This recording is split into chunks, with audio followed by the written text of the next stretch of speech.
这曾是真实事件改编的一部电影，它的上映可以说让韩国无数高层心惊胆战。悲剧是从一个兄弟如手足的韩国男人开始。金宗培和宋敬言是一对普通的韩国夫妇，两个人打理一个汽车修理店。这个家庭经历变故之前，宗培经常像个大哥一样请两个小弟吃饭。不过也正因为他这份江湖义气，彻底让他和家人走向了万丈深渊。不久后，宗培的兄弟因为投资失败，从而选择了轻生。可他离世之后，却留下了1笔6亿韩元的债务。然而其中有2亿竟然是宗培为了兄弟义气而出面担保的。这个消息瞬间让敬言感觉天都塌了下来。无能为力的他们只能变卖了修理厂和老房子，带着女儿搬进了环境恶劣的出租房。宗培的发小好兄弟听闻他们的遭遇，便虚情假意地为他介绍了一个赚钱的机会，承诺他只要将公司在法国的原石运回韩国，就可以得到400万的丰厚报酬。对于此次机会，他非常心动，但回去却得到了妻子极力的阻止。可当夜晚面对房东的数落以及女儿那交不起的学费，最终她还是决定代替丈夫铤而走险。她偷偷联系上了丈夫的兄弟文道，第2天便毅然决然地踏上了去往法国的行程。或许在她内心里，她也感觉到了一些异样。还没有走出机场，她就被早已察觉的警察拦了下来。当手铐被戴上的那一刻，她脸上写满了惊慌与恐惧。可无论她如何解释，但在这语言不通的国度，这一切都只是徒劳。就这样，她被关押进了当地的拘留所。不久以后，远在韩国的宗培也得知了妻子被关押的消息，着急的他只能来到了外交部打探情况。可对方却只是敷衍地说事件还在调查，并称他的妻子在那里吃得好睡得好，让他不要在这里影响工作，回去等消息就可以了。与此同时，韩国驻法大使馆也第一时间得知了此次事件，仅只是派了1名小职员去打发了事。与此同时，宗培一家的生活也越发落魄。当这晚深夜回到家的时候，却发现家里所有的东西都被房东扔了出来，没有了栖息的住处。他只能把女儿暂时交给了姐姐帮忙照顾，而自己则四处的寻找发小文道的下落。转眼间3个月过去，因为长时间无法证明自己与贩毒无关，他只能被转押到了一所关押重刑犯的监狱。初到这里，他就遭到了各种残酷的待遇，也更因为他异国的面孔，其他狱友更是对他百般欺辱。他也只能偷偷捡别人掉在地上的面包屑勉强充饥。可随着4个月眨眼而过，案件的主犯文道却依旧没有被抓获归案，而他的拘留时间也将继续无限期延长4个月。与此同时，为了拯救自己的妻子，宗培也跑遍了文道可能出现过的地方。他找到了文道以前的1名小弟，也在对方的口中得知了文道现在藏身的地方。他立马把这条线索交给了警方，文道很快就被捉拿归案。再次见到这个害自己家破人亡的发小，宗培内心早已愤怒到了极致。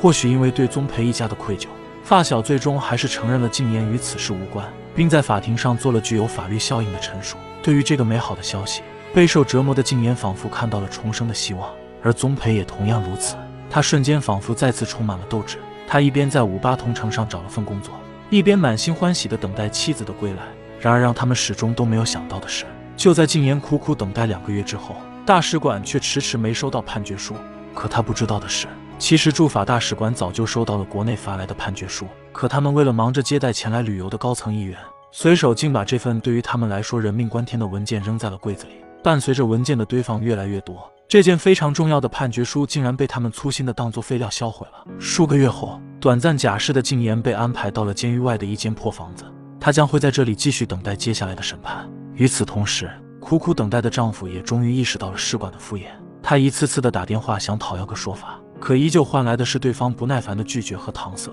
走投无路的他只能亲自来到了使馆门口，希望在这里能得到公正的对待。他的朋友们也终于对此事而感到了愤怒，并气愤地把所有的经过发在了网上。此事一经宣传，瞬间引起了广大人群的关注。驻法使馆的领导也终于扛不住了舆论的压力，这才决定亲自去看望一下敬言。当再次见到异国他乡的同胞，敬言信以为真的以为又一次看到了希望。可没想到的是，对方却仅仅让他在这里好好等待审判。为了救他回国，家里所有钱都花在了他的身上，丈夫和女儿也早已沦落到了无家可归的地步。临走时，对方叮嘱他不要再制造一些乱七八糟的谣言，也不要让自己的家人跟着受到牵连。这一刻，敬言彻底绝望了，他含泪留下了一封代表思念的遗书，最终还是选择了不再拖累他们。不过还好的是，看护人的及时到来还是侥幸挽回他了一条性命。当远在韩国的丈夫收到信的时候，他的情绪瞬间崩溃了。他只想知道自己妻子现在是否安好，可他的愤怒换回的却依旧是对方无情的制服。可就在他陷入无尽的绝望时，他的好兄弟帮他介绍了一名电视台的导演，对方告诉宗培，他的妻子现在已经脱离了危险，如果可以的话，他想为宗培夫妇做一个专访，并承诺可以带着宗培去往法国看望自己的妻子。经过几十小时的长途跋涉，在这个陌生的国度，时隔2年，他终于再次见到了自己日思夜想的妻子。相见的那一刻，静言所有的委屈与痛苦在这一刻彻底爆发。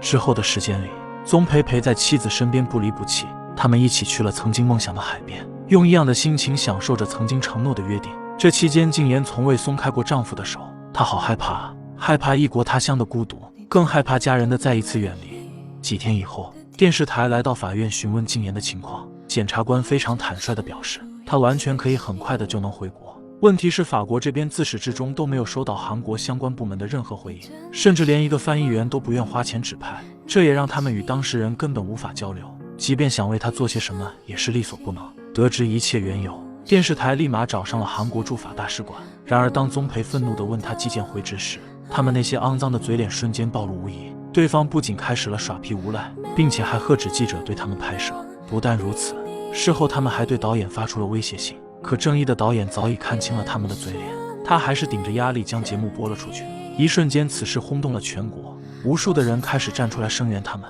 甚至远在法国的韩国同胞也纷纷前来帮助静言。随着事件的持续发酵，相关部门也不得不对整件事的来龙去脉展开调查，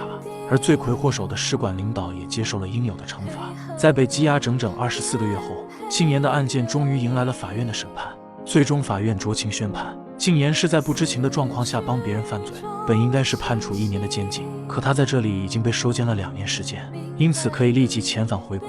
经历了整整756天，在异国他乡备受折磨的静言终于回到了自己的国土。女儿和丈夫早早的便等候在了机场，见面的那一刻，她再也忍不住了，那委屈和思念的泪水瞬间喷涌而出。可多年未见，女儿对这个印象模糊的妈妈早已记忆不清，而这期间缺失的爱却要她一点一点的来弥补。可这无疑是她人生中永远不曾抹去的空白。这部上映于2013年的韩国电影《回家的路》是根据2004年韩国一起真实的事件改编而成的，可在这温馨的名字下面，讲述的却是这样一个冷漠到令人发指的故事。某些公职人员被赋予了神圣的权利，可一旦被施加了滥用的魔杖，那他就是普通大众梦魇的牢笼。不过结局始终是好的，最后一家人相拥的画面定格，更是在告诉观众，善良和正义是可以并存的，痛苦和磨难更让爱迸发出温暖的力量。这种爱感人至深，也让人动容。